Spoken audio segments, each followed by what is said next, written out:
මිතා පුරනවා. පාරමිතා පුරන්න එපා. පාරමිතාව තුල තමයි ඔයාලා හැමෝම ඉන්නේ.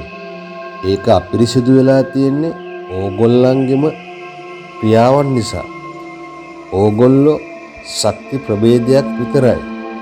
ඕගොල්ලෝ මේ පෘථුවිය උඩ දුවන්න තියෙන්නේ මෙන්න මේ ඒකාත්මීභාවය තුලමයි. හැබැයි ඔයාලත් හැමෝමත් ඉන්නේ ඒකාත්මීභාවය තුල තමයි.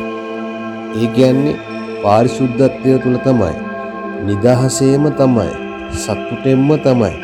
ඔයා ඉදිරියෙන් ගහක් පේනවනම් මලක් පේනවනම් ඒක දිහා ඔයා හොඳට නිරීක්ෂණය කරගෙන සතුටින් හදවතින් ඒක දිහා නිදහසේ බලන් ඉන්නවනම් එහෙනම් බලන්න ගහ ඔයා බවට පත් වෙලා නේද? ඔයා ඉන්නේ ඔතනද එතනද? එයයි නිදහස.